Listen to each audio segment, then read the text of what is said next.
আল ফামু ওয়াল ফারাজ, এক নাম্বার তার মুখ, দুই নাম্বার তার লজ্জাস্থান। তার মুখের কারণে, তার জবানের কারণে সে অনেক বেশি পরিমাণে জাহান্নামী হবে। দুনিয়ার হাজারো মানুষ জাহান্নামী হবে তার কথার কারণে, লাখো মানুষ জাহান্নামী হবে তার লজ্জাস্থানের কারণে। এই জন্য বোঝা গেল জবান হেফাজত করা, লজ্জাস্থান হেফাজত করার গুরুত্ব আছে না নাই? নবীজি সাল্লাল্লাহু আলাইহি ওয়াসাল্লাম এই জন্য আরেক হাদিসে ইরশাদ করেন, মাইয়াজমাল লিমা বাইনা লাহিয়াই ওয়া মা বাইনা ফাখিদাই আজমাল্লাহু বিল জান্নাহ। নবীজি বলেন, কেউ যদি তার জবান হেফাজত আর লজ্জাস্থান হেফাজত, জবান হেফাজত আর লজ্জাস্থান হেফাজত, এই দুই জিনিসের হেফাজতের দায়িত্ব যদি কেউ নেয়, আমি নবী তার জন্য জান্নাতের দায়িত্ব নিয়ে নিলাম। সুবহানাল্লাহ। জবান হেফাজত এবং লজ্জাস্থানের দায়িত্ব যদি কেউ নেয়, আমি নবী তার জন্য জান্নাতের জিম্মাদার হয়ে গেলাম। সুবহানাল্লাহ। এই জন্য জবান হেফাজতের দরকার আছে না নাই? হযরতে মুআজ ইবনে জাবাল রাদিয়াল্লাহু তাআলা আনহু, বিখ্যাত সাহাবী, তিনি আল্লাহর নবী সাল্লাল্লাহু আলাইহি ওয়াসাল্লামের কাছে এসে বলেন, ইয়া রাসূলুল্লাহ আখবিরনি বিআমালিন ইউদখিলুনিল জান্নাহ ওয়া ইউবাঈদুনি মিনান নার। ওগো আল্লাহর রাসূল, আপনি আমাকে এমন কিছু আমলের কথা বলেন যে আমলটা আমাকে জান্নাতে প্রবেশ করাবে, জাহান্নাম থেকে মুক্তি দান করবে। সুবহানাল্লাহ। বলেন তো, জান্নাতে প্রবেশ করা, জাহান্নাম থেকে মুক্তি লাভ করা, এর চাইতে বড় সফলতা আর কিছু আছে? কথা বলে না, বুঝেন নাই? জান্নাতে প্রবেশ করা, জাহান্নাম থেকে মুক্তি পাওয়া, এর চাইতে বড় সফলতা আর কিছু আছে? দুনিয়াতে অনেক বড় পণ্ডিত, অনেক বড় বক্তা, অনেক বড় স্কলার, অনেক বড় দানবীর, অনেক কিছু দুনিয়াতে বিশাল সাম্রাজ্যের অধিকারী, কিন্তু কবরে গিয়া পরিণাম হলো জাহান্নাম, তার চাইতে হতভাগা আর কেউ আছে? এই জন্য আল্লাহ পাক রব্বুল আলামিন কোরআনে বলেন, ফামান যুহসিহা আনিন নার ওয়া উদখিলাল জান্নাতা ফাকাদ ফাজ। আল্লাহ বলেন, যাকে জাহান্নাম থেকে মুক্তির সনদ দেওয়া হলো, জান্নাতের সার্টিফিকেট দেওয়া হলো, এই ব্যক্তি চূড়ান্ত সফল আর কামিয়াব হয়ে গেল। সুবহানাল্লাহ। চূড়ান্ত সফলতা হলো জান্নাত অর্জন, চূড়ান্ত সফলতা হলো জাহান্নাম থেকে মুক্তি লাভ করা, ঠিক না? আর মনে করেন দুনিয়াতে অনেক কিছু, কিন্তু পরিণাম হইল জাহান্নাম, তার চাইতে পোড়া কপাল, হতভাগা আর কেউ আছে? এই জন্য আল্লাহ পাক রব্বুল আলামিন কোরআনে বলেন, রব্বানা ইন্নাকা মান আদখালতাহু ইন্নাকা মান তুদখিলিন নার ফাকাদ আখযাইতা। ওগো আল্লাহ, আপনি যাকে জাহান্নামে ঢুকাইলেন, তাকে তো পুরা অপমানিত আর লাঞ্ছিত করলেন। তার মানে যার ঠিকানা হবে জাহান্নাম, তার চাইতে হতভাগা, তার চাইতে পোড়া কপাল, তার চাইতে দুর্ভাগা আর কেউ আছে? এই জন্য আমাদের এই যে ওয়াজ মাহফিল, এই যে মসজিদ, এই যে মাদ্রাসা, এই যে আয়োজন, এই যে ইবাদত, এই যে আল্লাহ আল্লাহ জিকির করা, এই সব কিছুর টার্গেট হলো জাহান্নাম থেকে মুক্তি আর জান্নাত লাভ, ঠিক না বলেন? তো জান্নাতে আমরা যাইতে চাই কি চাই না? আজকের পর থেকে ছোট্ট একটা আমল করবেন, পারবেন? বলে না, পারবেন? আমলটা অনেক ছোট, নবীজি শিখাইছেন কি? সবাই পারবে এমন আমল। নবীজি সাল্লাল্লাহু আলাইহি সাল্লাম বলেন, মান সাআলাল্লাহাল জান্নাতা সালাসা মাররাত। কেউ যদি আল্লাহর কাছে 3 বার জান্নাত চায়, কয়বার? ক্বালাতিল জান্নাতু আল্লাহুম্মা আদখিলহুল জান্নাহ। আল্লাহর কাছে কেউ যদি 3 বার জান্নাত চায়, জান্নাত স্বয়ং তার জন্য দোয়া করে, আয় আল্লাহ আপনি তাকে জান্নাত দিয়ে দেন। সুবহানাল্লাহ। ওয়া মান ইস্তাজারা মিনান নারি সালাসা মাররাত। কেউ যদি 3 বার আল্লাহর কাছে পানা চায়, আল্লাহ জাহান্নাম থেকে আমাকে বাঁচা, জাহান্নাম স্বয়ং তার জন্য দোয়া করে, আল্লাহ আল্লাহুম্মা আজিরহু মিনান নার। জাহান্নাম স্বয়ং তার জন্য দোয়া করে, আয় আল্লাহ আপনার এই বান্দাকে আমি জাহান্নাম থেকে মুক্তি দান করেন। সুবহানাল্লাহ। কয়বার? 3 বার। কয়বার? এই জন্য প্রত্যেক নামাজের পরে পারলে এটা বলবো, আল্লাহুম্মা ইন্নী আসআলুকাল জান্নাহ ওয়া আউযু বিকা মিনান নার। আরবিতে পারলে আরবিতে বলবেন, বাংলাতে বা আরবিতে না পারলে বাংলাতেই বলবেন যে আল্লাহ আমি জান্নাত চাই, আয় আল্লাহ আমি জান্নাত চাই, আয় আল্লাহ আমি জান্নাত চাই, জাহান্নাম থেকে মুক্তি চাই, জাহান্নাম থেকে মুক্তি চাই, জাহান্নাম থেকে মুক্তি চাই। পারবো তো ইনশাআল্লাহ? কেউ যদি জান্নাতে যায়, জান্নাতে যাওয়ার পরে সারা জীবন 70 বছর হায়াত পাইছে, জীবনে সুখ কি জিনিস দেখে নাই। মাটির ঘরে ছিল, সনের বেড়ায় ছিল, বৃষ্টি বাদল আইলে পানি কাঞ্জিতে অস্থির অবস্থা, কি এর ফ্যান আর কি এর এসি। সুখ বলতে কি জিনিস জীবনে কি দেখে নাই। নবী বলছেন এই লোকটা যখন জান্নাতে যাবে সে কল্পনাও করতে পারবে না যে তার জীবনে কোনো দুঃখ ছিল। সুবহানাল্লাহ। আর মনে করেন সারা জীবন 70 বছর 80 বছর হায়াতে কষ্ট কি জিনিস জীবনে দেখে নাই, মানে এনের কুডাটা হেনে নেওয়ার মতো কষ্ট সে করে নাই। এত সুখ শান্তিতে যার জীবন ছিল, এসি, খাদেম খুদ্দাম, আরে কি বিশাল অবস্থা। এই লোকটাও যদি জাহান্নামে যায় সে মনে করবে আমার জীবনে কোনো সুখেই ছিল না। এই জন্য আমাদের চূড়ান্ত লক্ষ্য হলো জান্নাত অর্জন, জাহান্নাম থেকে মুক্তি লাভ। ঠিক কিনা বলেন? আল্লাহ তাআলা আমাদের সকলকে জান্নাতের মেহমান বানায়া দেন, বলেন আমিন। তাইলে ওই যে বলছিলাম মুআজ ইবনে জাবাল রাদিয়াল্লাহু তাআলা আনহু নবীর কাছে আইসা আবেদন করলেন কি, ইয়া রাসূলুল্লাহ আমাকে এমন কিছু আমলের কথা বইলা দেন যে আমল আমাকে জান্নাতে প্রবেশ করাবে, জাহান্নাম থেকে দূরে রাখবে। তো নবীজি সাল্লাল্লাহু আলাইহি সাল্লাম বলেন, নামাজ পড়বা, রোজা রাখবা, হজ পালন করবা, আল্লাহর ইবাদত করবা, তার সঙ্গে কাউকে শরীক করবা না, বিভিন্ন আমলের কথা বললেন যা বলা দরকার। এরপরে নবীজি সাল্লাল্লাহু আলাইহি সাল্লাম হযরতে মুআজ ইবনে জাবালকে বললেন, হে মুআজ আলা উখবিরুকা বিমিলাকি যালিকা কুল্লি। হে মুআজ আমি এতক্ষণ পর্যন্ত যা বললাম এই সব কিছুর সার কথা কি তোমাকে বলবো, মানে সব কিছুর সার কথা কি এটা কি জানায় দিব তোমাকে? মুআজ বললেন, বালা ইয়া রাসূলুল্লাহ অবশ্যই বলেন। ফাআখাযান নবী সাল্লাল্লাহু আলাইহি ওয়াসাল্লাম বিলিসানি নাফসিহি। এই যে আমার দিকে তাকান সবাই, নবীজি সাল্লাল্লাহু আলাইহি সাল্লাম হাত দিয়া তার জিহ্বাটাকে এভাবে ধরছেন, হ্যাঁ দইরা বলছেন, হে মুআজ কুফা হাযা আলাইক। হে মুআজ তুমি তোমার জবানটাকে হেফাজত করো। সুবহানাল্লাহ। মুআজ বলেন, ইয়া রাসূলুল্লাহ ইয়া হাবিবাল্লাহ আইন্না লামুআখাযুনা বিমা নাতাকাল্লামু বিহি। ওগো আল্লাহর রাসূল আমরা যা বলি না বলি, অনেক সময় ভালো বলি, অনেক সময় মন্দ বলি, এ যা বলি না বলি এগুলার জন্য কি আমাদেরকে পাকড়াও করা হবে? প্রশ্ন করলেন নবীর কাছে। আল্লাহ নবী বলেন, ইয়া মুআজ সাকিলাতকা উম্মুকা। একটা দমক দিলেন, আরবিতে গালি, মানে সুন্দর গালি। আমরা বলি না দূর হবে এটা কোনো কথা, তুমি বুঝো না মিয়া। আরবিতে অর্থ হলে সাকিলাতকা উম্মুকা ইয়া মুআজ, দূর হবে এটা মুআজ, তুমি কি কও না কও। হাল ইয়াকুব্বুন নাস আলা উজুহিহিম আও আলা মানাখিরিহিম ইল্লা হাসাইদু আলসিনাতিহিম। নবী বলেন, আরে মানুষকে জাহান্নামে নিক্ষেপ করবে তো কেবল তার জবানের কর্তৃত ফসল। জবানের কর্তৃত ফসল মানে এই জবান দ্বারা যত উল্টা পাল্টা হয়, জবান দ্বারা মিথ্যা হয়, জবান দ্বারা গীবত শেখায়ত হয়, জবান দ্বারা মানুষকে কষ্ট দেওয়ার মতো কথা বলা হয়, জবান দ্বারা শিরিক করা হয়, এই সবগুলা হলো জবানের কর্তৃত ফসল। নবী বলেন, মুআজ মানুষকে অধোমুখী করে, উল্টামুখী করে জাহান্নামে তো নিক্ষেপ করবে তার মুখের কর্তৃত ফসল। বলেন নাউজুবিল্লাহ।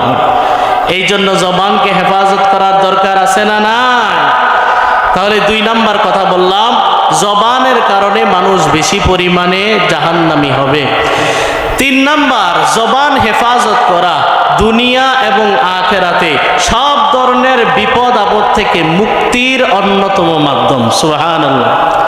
হযরতে উকবা ইবনে আমির রাদিয়াল্লাহু তাআলা আনহু তিনি বলেন, মান নাজাতু ইয়া রাসূলুল্লাহ, ওগো আল্লাহর রাসূল, জাহান্নাম থেকে মুক্তি পাওয়ার মাধ্যম কি?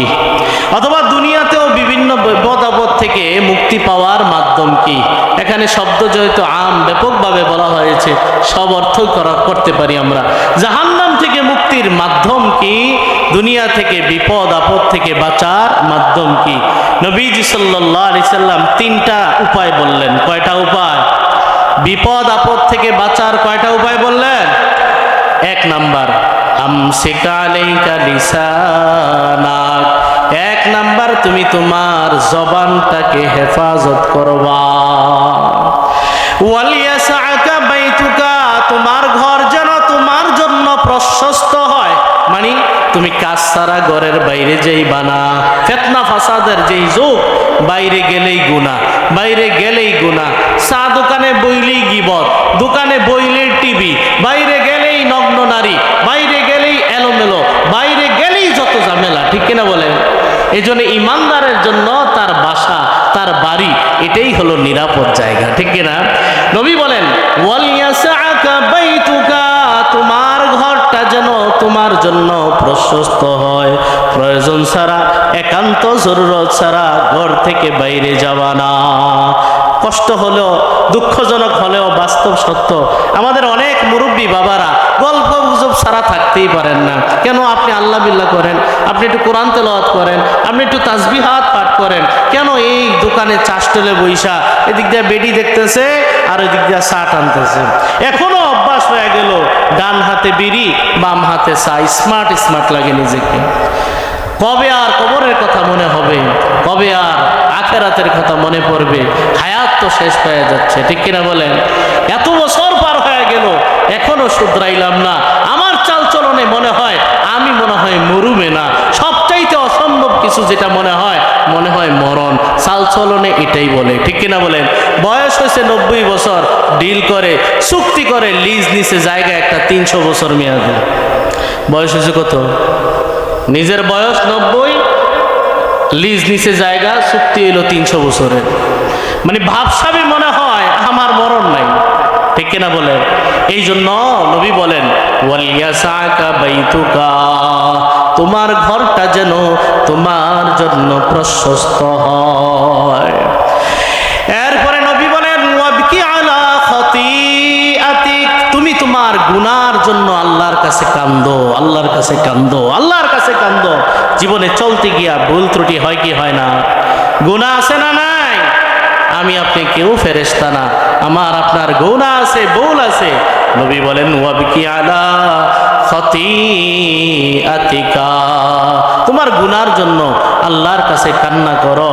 আল্লাহ পাক রব্বুল আলামিন বলেন, লা আনিনুল মুজনিবিন আহাব্বু ইলাইয়া মিন জাজরিল মুসাব্বিহিন। আল্লাহ বলেন, গুনাহগার বান্দা যখন কান্নাকাটি করে, রোনাজারি করে, তার উহ আহ যে শব্দটা, এই শব্দটা আমার কাছে ওই যে তাসবিহ পাঠ করে, ওই যে সুবহানাল্লাহ বলে, আরে ফেরেশতারা যে তাসবিহ পাঠ করে, এর চাইতেও গুনাহগার ব্যক্তির বান্দার আওয়াজ আমি আল্লাহর কাছে বেশি প্রিয়। সুবহানাল্লাহ। এই জন্য গুনাহ ক্ষমা করার জন্য কান্দার দরকার আছে না না? এখন তো আমরা নামাজও পড়ি জামাতে, দোয়াও করি জামাতে, ঠিক কিনা বলেন? নামাজও পড়ি জামাতে, দোয়াও করি কি? দোয়ারও শুরু আছে, দোয়ারও শেষ আছে না। দোয়ার মূল হইল মুনাজাত, মানে একান্ত আলাপচারিতায় লিপ্ত হওয়া। হ্যাঁ, একসাথে দোয়া করার কথাও আছে, সেটা ঠিক আছে, কিন্তু দোয়ার মূল হইল একাকী আলাপ করা, নির্জনে, গোপনে, নিবৃতে, দুনিয়ার কেউ মাঝখানে থাকবে না, কেউ দেখবে না। আমার আবেদন, আমার নিবেদন, আমার সব কিছু আমার রবের কাছে পেশ করব। এর নাম হলো মুনাজাত। সত্যিকার অর্থে বুকে হাত দিয়া বলেন তো, এই অর্থে মুনাজাত গত 10 বছরে কয়বার নসিব হয়েছে বলেন? এই জন্য নবীজি সাল্লাল্লাহু আলাইহি সাল্লাম উকবা ইবনে আমিরের প্রশ্নের জবাব দিলেন যে মুক্তির রাস্তা 3টা। বলেন, মুক্তির রাস্তা কয়টা? 1 নাম্বার, আমসিক আলাইকা ইয়াহফাযকা লিসানাকা, তোমার জবানটাকে হেফাজত রাখবা। 2 নাম্বার ওয়ালিয়াসাকা বাইতুকা, তোমার ঘরটা যেন তোমার জন্য প্রশস্ত হয়। 3 নাম্বার, তোমার গুনার জন্য আল্লাহর কাছে কান্না করবা। এই 3টা আমল যদি আনতে পারো, দুনিয়াতে তুমি মুক্তি লাভ করবে, আখিরাতেও তোমার মুক্তি লাভ হবে। সুবহানাল্লাহ। এই জন্য নবী বলছেন, মান কানা ইউমিনু বিল্লাহি ওয়াল ইয়াউমিল আখির ফালইয়াকুল খায়রা আও লিয়াসমুত। কেউ যদি আল্লাহকে বিশ্বাস করে, কেউ যদি পরকালকে বিশ্বাস করে, বলেন তো আমরা আল্লাহকে বিশ্বাস করি কি করি না? পরকাল আখিরাতকে বিশ্বাস করি কি করি না? তাহলে এই কথা আমাদের কি বলা হচ্ছে? নবী বলেন, কেউ যদি আল্লাহকে বিশ্বাস করে, পরকালে বিশ্বাস করে, সে যেন কথা বললে ভালো কথা বলে। কথা বললে কি বলবে? আউইল ইয়াসমুত, না বললে চুপ থাকবে, বললে ভালো বলবে, না বললে চুপ থাকবে। নবী বলেন, মান সমাতা নাজা, যে চুপ থাকে সে মুক্তি পায়, যে চুপ থাকে সে কি পায়? মুক্তি পায়। এই জন্য হিসাব লাগান যে আমার আপনার মুখ দিয়া কত ধরনের এলোমেলো কথা বের হয়ে যায়। তাহলে এই বলছিলাম 3 নাম্বার কথা, যে জবান হেফাজত করা দুনিয়াবি বিপদ আপদ থেকে মুক্তি, আখিরাতের জাহান্নাম থেকে মুক্তির অন্যতম উপায়। 4 নাম্বার কথা, এই জবান হলো সকল অঙ্গ প্রত্যঙ্গের মধ্যে মূল। জবান ঠিক তো সব ঠিক, জবান ঠিক তো সব কি। যার জবান হেফাজতে আছে তার অন্যান্য অঙ্গ প্রত্যঙ্গ সব ঠিক আছে। নবীজি সাল্লাল্লাহু আলাইহি সাল্লাম থেকে বর্ণিত, আখবরান নবী সাল্লাল্লাহু আলাইহি ওয়াসাল্লাম আন্না জামিআ আযাইল ইনসান তুখাতিবুল লিসানা কুল্লা সাবাহিন। নবী বলেন, মানুষের যত অঙ্গ প্রত্যঙ্গ আছে প্রত্যেক দিন সকাল বেলা অঙ্গ প্রত্যঙ্গ গুলা জবানটাকে ডাক দিয়া বলে। এই হাদিসের কথা, কিন্তু সকল হাত পা যা অঙ্গ প্রত্যঙ্গ আছে সব জবানটাকে ডাক দিয়া বলে, হুজুর ও স্যার, জবানকে ডাক দিয়া বলে কি বলে? কাইলাতান, জবানকে বলে ইত্তাকিল্লাহা ফিনা, আমাদের ব্যাপারে আপনি আল্লাহকে ভয় করে চলবেন। স্যার, আমাদের ব্যাপারে আপনি আল্লাহকে ভয় করে চলবেন। কেন? ফাইন্নামা নাহনু বিকা, কারণ আমরা পরিচালিত হই আপনার মাধ্যমে। জবান দিয়া কথা বলতে বলতে ঝগড়া লাগে, এরপরে হাত চালায়, ঠিক কিনা বলেন? জবান দিয়া কথা বলতে বলতে একজনের অবৈধ প্রেমে পরে চোখ দিয়া গুনাহ করে, ঠিক কিনা বলেন? হাতের মাধ্যমে অবৈধ স্পর্শ করে, শুরুটা হয় জবান দিয়া, ঠিক কিনা? এই জন্য নবী বলেন, প্রত্যেক দিন সকাল বেলা মানুষের সব অঙ্গ প্রত্যঙ্গ গুলা জবানকে ডাক দিয়া বলে, ইত্তাকিল্লাহা ফিনা, তুমি আমাদের ব্যাপারে আল্লাহকে ভয় করে চলো। ফাইন্নামা নাহনু বিকা, কেননা আমরা তোমার আন্ডারে চলি। ফাইন ইস্তাকামতা ইস্তাকামনা, তুমি যদি ঠিক থাকো আমরাও ঠিকঠাক চলবো। ওয়াইনি আওয়াজাজতা ইআওয়াজাজনা, আর যদি তুমি বাঁকা হয়ে যাও আমরাও কিন্তু বাঁকা হয়ে যাবো, আমাদের চলার পথও কিন্তু ভিন্ন হয়ে যাবে। তাহলে 4 নাম্বার কথা হলো, জবান হলো অন্য সব অঙ্গ প্রত্যঙ্গের মূল। জবান যার ঠিক থাকবে তার সব কিছু ঠিক থাকবে, ঠিক কিনা বলেন? 5 নাম্বার কথা, জবান যদি কারো খারাপ হয়ে যায়, নবীর ভাষায় এই লোকটা হবে সবচাইতে নিকৃষ্ট। বলেন নাউজুবিল্লাহ। নবীজি সাল্লাল্লাহু আলাইহি সাল্লাম হাদিস শরীফে ইরশাদ করেন, শিরারু উম্মতি আস-সারসারুনা ওয়াল মুতাশাদ্দিকুনা ওয়াল মুতাফাইহিকুন। নবী বলেন, আমার উম্মতের মধ্যে সবচাইতে নিকৃষ্ট কারা জানো? 3 শ্রেণীর মানুষ। 1 নাম্বার বাচাল মানুষ। কি মানুষ? বাচাল মানুষ মানে ভালো নাকি মন্দ, কারো কষ্ট যাবে কি যাবে না কোনো কিছু খেয়াল করে না, কথা পাইলে মাইক একটা সামনে পাইলে বরবর করতেই থাকে। এটা হলো বাচাল টাইপের মানুষ। হ্যাঁ, হেসায় মিশায় সব ফলত মলত কইরা বলতে থাকে, বরবর করতে থাকে, এটা ভালো অভ্যাস না। নবী বলেন, আমার উম্মতের মধ্যে এরা নিকৃষ্ট। বলেন নাউজুবিল্লাহ। হ্যাঁ, আমরা কি নিকৃষ্ট উম্মত হইতে চাই না দামি উম্মত হইতে চাই? তাইলে এই অভ্যাস আমাদেরকে ছাড়তে হবে। 2 নাম্বার, আল মুতাশাদ্দিকুন, দুই নাম্বার হলো যারা মুখ ভেঙচায়া মানুষকে কষ্ট দেয়।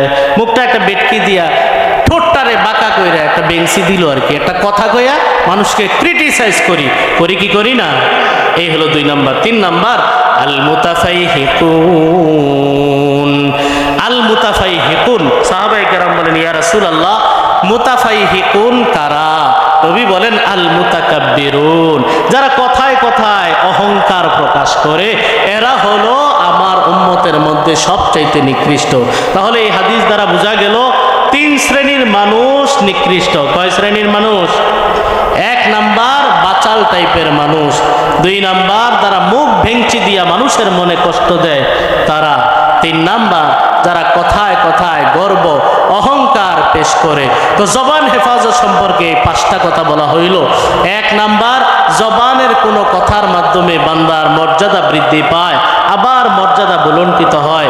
দুই নাম্বার, এই জবানের অসৎ ব্যবহারের কারণে বান্দা বেশি পরিমাণে জাহান্নামী হবে। তিন নাম্বার, জাহান্নাম থেকে মুক্তির অন্যতম উপায় হলো জবানকে হেফাজত করা।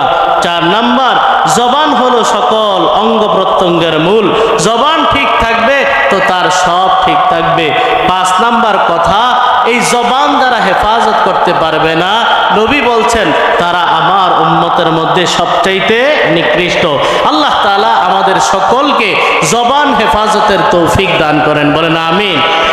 এবার আমরা কয়েকটা আলোচনা করব জবানের মাধ্যমে কি কি গুনাহ করি। জবানের মাধ্যমে আমরা সবচাইতে বড় একটা গুনাহ করি, সেটা হলো মিথ্যা কথা বলা। কি বলা? মিথ্যা কথা বলা আর পান্তা ভাত খাওয়া আমাদের কাছে সমান হয়ে গেছে, ঠিক কিনা বলেন? মিথ্যা কথা এমন ভাবে বলি মাঝে মাঝে মনে হয় মিথ্যা কথা কওয়া মুস্তাহাব, নাউজুবিল্লাহ কোন, মানে এতটা সহজে মিথ্যা কথা বলি মনে হয় এটা একটা সওয়াবের কাজ। কথায় কথায় কারণে অকারণে প্রয়োজনে অপ্রয়োজনে আমরা মিথ্যা কথা বলি, ঠিক কিনা বলেন? নবীজি সাল্লাল্লাহু আলাইহি সাল্লাম বলেন সাবধান বান্দা, মিথ্যা কথা বলবা না। নবীজি সাল্লাল্লাহু আলাইহি সাল্লাম ইরশাদ করেন ইন্নাস সিদকা ইয়াহদি ইলাল বিররি ওয়া ইন্নাল বিররা ইয়াহদি ইলাল জান্নাহ।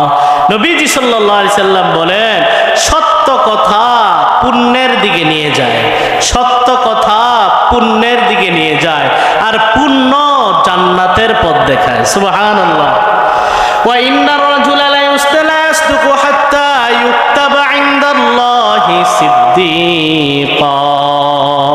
নবী বলেন যে ব্যক্তি সত্য কথা বলে, সত্য কথা বলে, সব সময় সত্য কথা বলে, বিপদে পড়লেও সত্য কথা, সর্বহালতে সত্য কথা বলে, কোনো অবস্থায় মিথ্যা কথা বলে না, নবী বলেন এই লোকটা সত্য কথা বলতে বলতে এক পর্যায়ে আল্লাহর রেজিস্ট্রি খাতায় আবু বকরের উপাধি যেমন সিদ্দিক, তারও উপাধি হয়ে যায় সিদ্দিক। সুবহানাল্লাহ।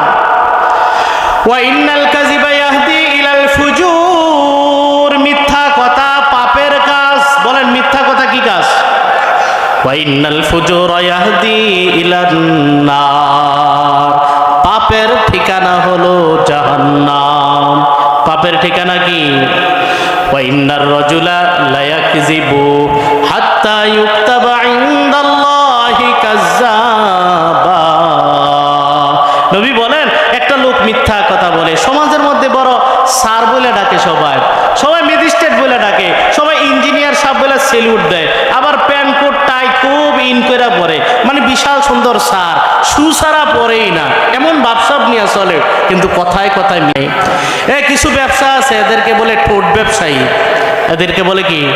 ঠোঁট ব্যবসায়ী, মানে এদের কাজটাই হলো ঠোঁটের কাজ, এদের কাজটাই হলো মিথ্যা কাজ। সারা দিনে কত মিথ্যা বলে আল্লাহ মাবুদ ছাড়া আর কেউ জানে না, আছে না নাই?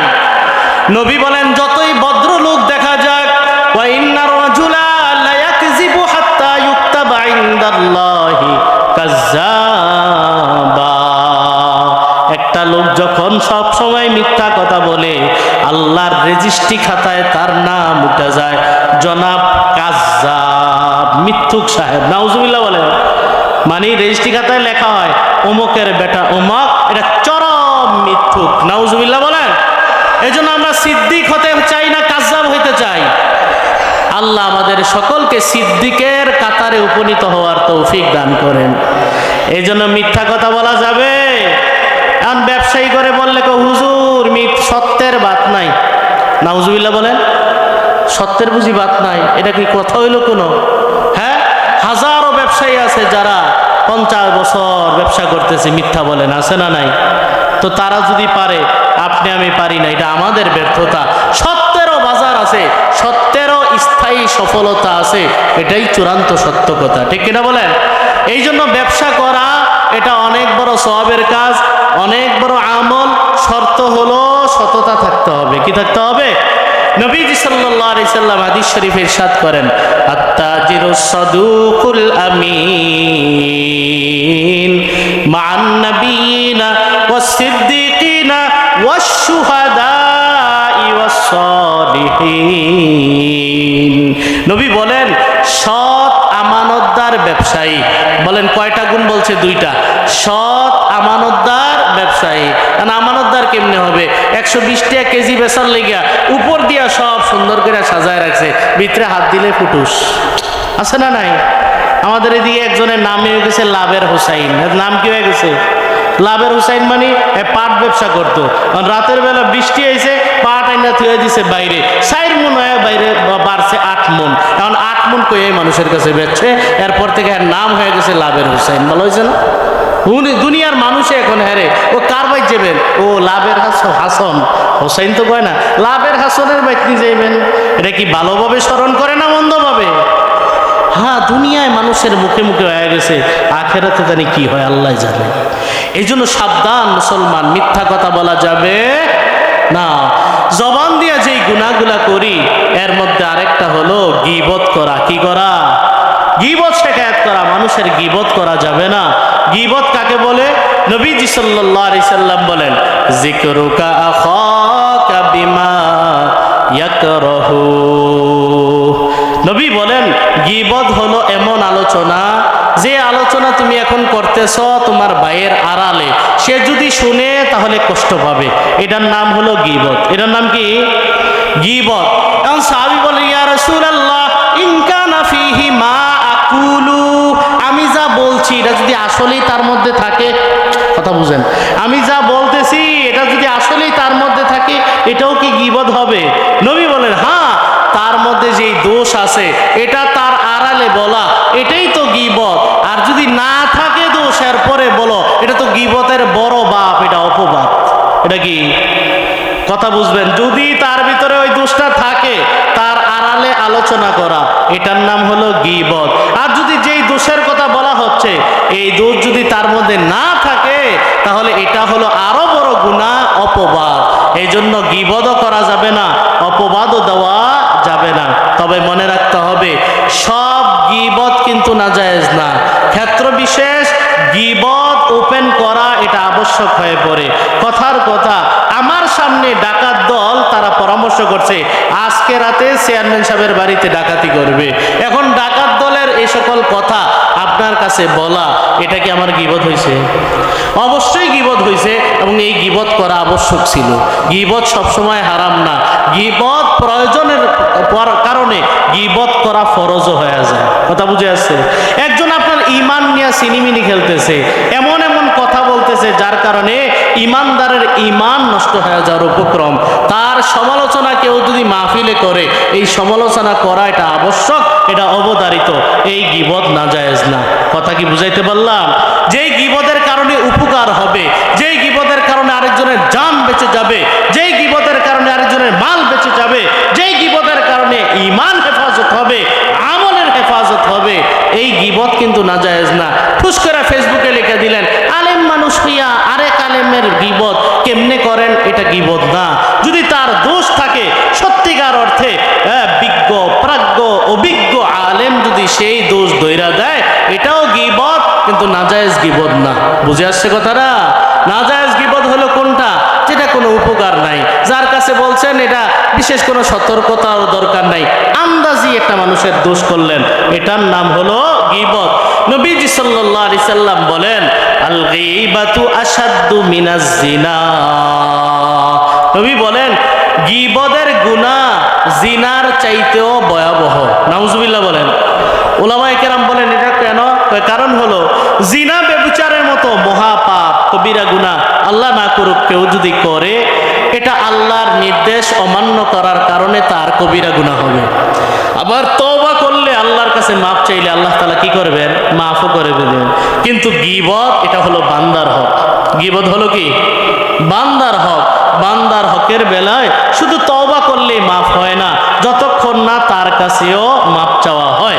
এই জন্য গীবতের গুনাহ এটা বড় ভয়াবহ গুনাহ। আল্লাহ পাক রব্বুল আলামিন কোরআনে কারীমে বলেন, ওয়ালা ইয়াগতাব বা'দুকুম বা'দা আইয়ুহিব্বু আহাদুকুম আন ইয়াকুলা লাহমা আখিহি মাইতান ফাকারিহতুমু। আল্লাহ বলেন, সাবধান, তোমরা কেউ কারো গীবত করবা না। আমার দিকে তাকান সবাই, তোমরা কেউ কারো গীবত করবা না। এরপরে আল্লাহ প্রশ্ন করেন, আচ্ছা বলো তো, তোমাদের কেউ কি তার আপন মরা ভাইয়ের গোশত খাইতে পছন্দ করবে? আল্লাহ তাআলা প্রশ্ন করতেছেন। প্রশ্ন করে আবার বলেন যে এটা তো তোমরা অপছন্দ করো। আপন ভাইয়ের মরা ভাইয়ের গোশত খাওয়া এটা যেমন অপছন্দনীয়, গীবতটাও তেমনই অপছন্দনীয়। ওইটা অপছন্দ করো, গীবত এত মজা করে করো কেমনি? এই জন্য সাবধান, গীবত করা যাবে না। এই গীবত আমাদের জবান দিয়া হয়। আল্লাহ তাআলা আমাদেরকে হেফাজত করেন, বলেন আমিন। এই জবান দিয়া মানুষের সম্মান আমরা নষ্ট করি, ঠিক কিনা? মানুষের সম্মান নষ্ট করি কিনা? ঠুস করে একটা কথা বলে ফেলাম, এই কানা, এই বাইকটা, এই উমক, এই নোয়াখাইল্লা, এই বরিশিল্লা, খেতার গাট্টি, বলে কি বলে না? এভাবে ক্রিটিসাইজ করা ঠিক না। আল্লাহ তাআলা কোরআনে বলেন, ইয়া আইয়ুহাল্লাযীনা আমানু লা ইয়াসখার কওমুন মিন কওমিন আসা আইয়াকুনু খায়রাম মিনহুম। আল্লাহ বলেন, হে ঈমানদারেরা, তোমরা এক গোত্র, এক সম্প্রদায় আরেক সম্প্রদায়কে তুচ্ছ তাচ্ছিল্য কইরো না। কেননা হতে পারে যাদেরকে তুচ্ছ তাচ্ছিল্য করা হচ্ছে তারা আল্লাহর কাছে অধিক প্রিয় হতে পারে, কি পারে না? আল্লাহর কাছে বেশি দামি। এজন্য ঠুস করে একজনকে একটা কথা বইলা ফেলা। আল্লাহ বলেন, ওয়ালা নিসাউম মিন নিসা আসা আইয়াকুন্না খায়রাম মিনহুন। আল্লাহ বলেন, কোন নারী যেন কোন নারীকে তুচ্ছ তাচ্ছিল্য না করে। আল্লাহ মাফ করুক, মা বোনদের মাঝে এই স্বভাবগুলা বেশি। ঠিক কিনা বলেন? মা বোনদের মাঝে এই স্বভাবগুলা বেশি। আল্লাহ স্পষ্ট বলছেন, সাবধান, আসা আইয়াকুন্না খায়রাম মিনহুন্না। হতে পারে যাদেরকে নিয়ে ক্রিটিসাইজ করা হচ্ছে, তুচ্ছ তাচ্ছিল্য করা হচ্ছে, তারা তোমার চাইতে বেশি আল্লাহর কাছে দামি, ঠিক কিনা? নবীজি সাল্লাল্লাহু আলাইহি ওয়াসাল্লাম আরাফার ময়দানে দাঁড়ানো খুতবা দিচ্ছেন। সাহাবায়ে কেরামকে বলেন, ও সাহাবীরা, এই মাসটা কি জিলহজ মাস না? সাহাবায়ে কেরাম বলে, হ্যাঁ এটা তো জিলহজ মাস। আজকের দিনটা কি আরাফার দিন না? হ্যাঁ আরাফার দিন। এই দেশটা, এই মক্কার হরমটা কি পবিত্র নগরী না? হ্যাঁ পবিত্র নগরী।